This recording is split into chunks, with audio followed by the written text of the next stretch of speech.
नमस्कार साथियों, आज के वीडियो में आपके साथ डिस्कस करने वाले हैं एम्स नोट सेट 80-20 रिजर्वेशन को लेकर सुप्रीम कोर्ट की तरफ से आई हुई एक बिगेस्ट और लेटेस्ट अपडेट को लेके।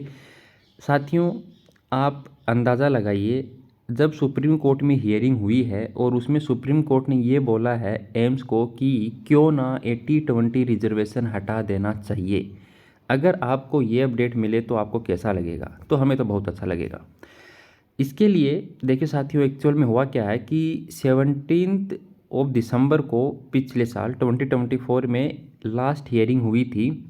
उस केस में सुप्रीम कोर्ट के जज ने बोला था एम्स को कि क्यों ना 80-20 हटा देना चाहिए या क्यों 80-20 को बनाए रखना चाहिए। ये क्वेश्चन एम्स वालों से पूछा गया था। जैसा कि आप सभी जानते हैं, पिछले 4 साल से ये केस सुप्रीम कोर्ट में पेंडिंग है। कई बार एम्स हियरिंग में भी नहीं पहुंचता है, नहीं आता है, जवाब नहीं देता है। अब देखिए इसमें क्या अपडेट है। पहली बात होती है कि इस केस में अब क्या अपडेट आया है कि हम वीडियो बना रहे हैं। तो इसमें आप एक स्टेटस या स्टेज नाम से एक कॉलम दिखाई दे रहा है और वहाँ पर आपके सामने लिखा हुआ है कि leave granted rule nisi appeal admitted on 17 December 2024। इसका क्या मतलब हुआ? अपने केस में लीव ग्रांटेड हुई है, मतलब रूल, इसको आप निसी भी बोल सकते हैं, रूल नाइसाई भी बोलते हैं इसको। इसका क्या मतलब है, ये अपने लिए इम्पोर्टेंट रहने वाला है, क्योंकि देखिए साथियों, अब तक जो 4 साल से अपना केस चल रहा था वो एडमिशन स्टेज पे चल रहा था। अब क्या है, 4 साल से अपन लगातार हियरिंग में जा रहे थे, सुप्रीम कोर्ट से अपन आग्रह कर रहे थे कि हमारा केस सुना जाए। 80-20 गलत है, कहीं ना कहीं मेल और फीमेल के साथ भेदभाव है, डिस्क्रिमिनेशन हो रहा है। सारी बातें सुप्रीम कोर्ट के सामने पिछले 4 साल से हम एक्सप्लेन कर रहे हैं। तो अब आखिरकार जाकर सुप्रीम कोर्ट को ये रियलाइज़ हुआ है, जिन्होंने केस को सुना है जज साहब, उनको ये रियलाइज़ हुआ है कि वाकई इस केस में दम है। मतलब इस मामले को गंभीरता से सुनने की ज़रूरत है। इसीलिए उन्होंने क्या किया है, अपना जो केस था 80-20 रिजर्वेशन, उसमें लीव ग्रांटेड कर दी है। मतलब ये हुआ कि हम अब आपका केस और गहराई में जाके सुनना चाहते हैं। रूल नाइसाई का मतलब एक और होता है, वैसे इसका मीनिंग होता है अनलेस।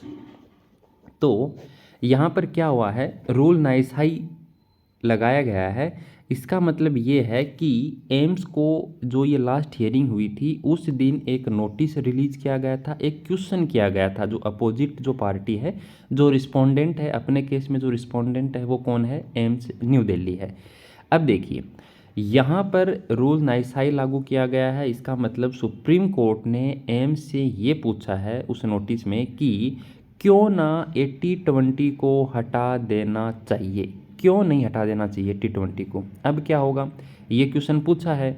अब ये क्वेश्चन पूछा, अब क्या है, एम्स ने रिप्लाई देना है। एम्स ने रिप्लाई दिया है, उसकी हियरिंग डेट भी आ गई है। ये खुशखबरी है, क्योंकि जब एडमिशन स्टेज पे अपना केस था तब रिप्लाई आता था, नहीं आता था, आए नहीं आए। लेकिन अब क्या होता है कि जब रूल नाइसाई लग जाता है, लीव ग्रांटेड हो जाती है, या फिर जो केस है वो एडमिटेड हो जाता है, तो उसके अंदर एक दबाव बन जाता है, एक फ़िक्स टाइम होता है। उस फिक्स टाइम के अंदर यदि एम्स रिप्लाई नहीं देता है, यदि नहीं देता, तो क्या होता कि जो सुप्रीम कोर्ट ने ये बोला था ना कि क्यों ना 80-20 हटा देना चाहिए, उसी को फाइनल मान लिया जाता और फिर यहाँ पर जो रूल है वो मेड एब्सोल्युटली लिख दिया जाता। लेकिन अब एम्स को कहीं ना कहीं लगा है कि इसमें अपनी हार हो सकती है, तो उसने काउंटर एफिडेविट है वो देना सही समझा है। मतलब जो रूल नाइसाई लगा है, जिसमें सुप्रीम कोर्ट ने एम्स से ये पूछा है कि क्यों 80-20 हटा देना चाहिए, उसके रिप्लाई में अब एम्स रिप्लाई देगा। काउंटर एफिडेविट लगाया है उसने।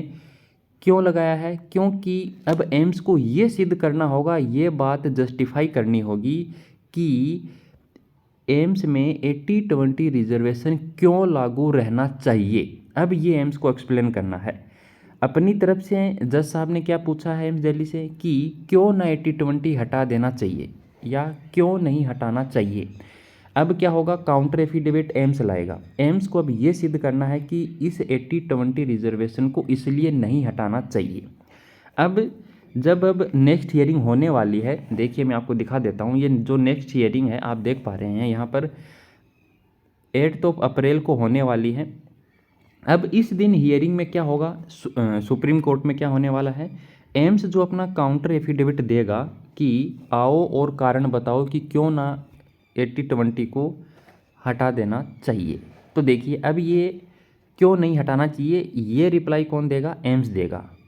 अब यहाँ पर क्या होने वाला है, जो अप्रैल में जो 8 अप्रैल है इसमें ये सुनवाई होगी और इसमें जज साहब को लग जाएगा कि वाकई एम्स ने जो रिप्लाई दिया है वो सही है। मान लीजिए एक बार लग जाता है कि सही है, एम्स की बातें सही हैं, इसीलिए 80-20 लागू रहना ही चाहिए, तो वहाँ पर क्या होगा,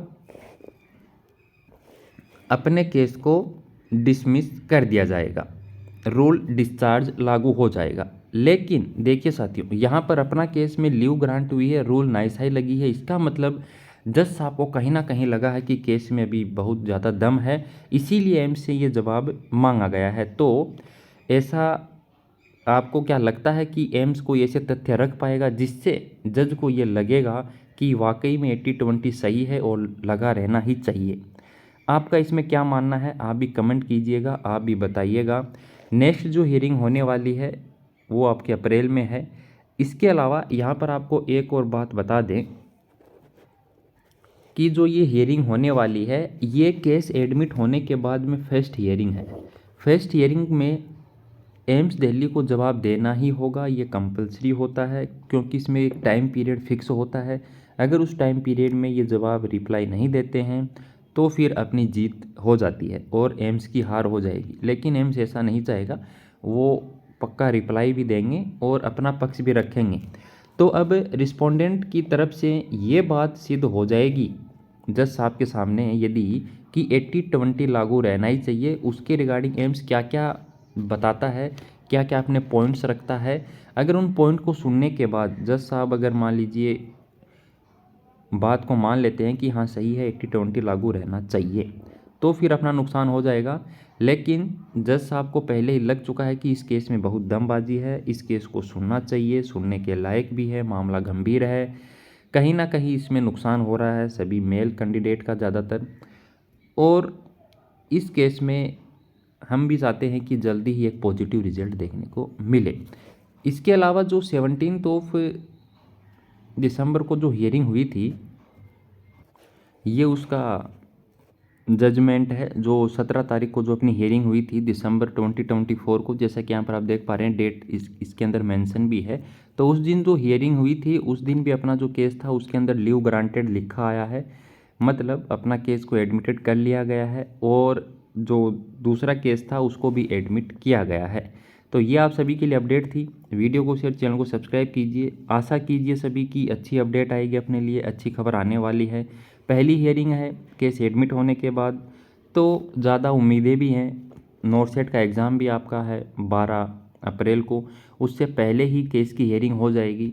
तो क्या पता क्या अपडेट आएगा वो हम आपको बता देंगे। वीडियो को शेयर, चैनल को सब्सक्राइब कर दीजिएगा। धन्यवाद साथियों।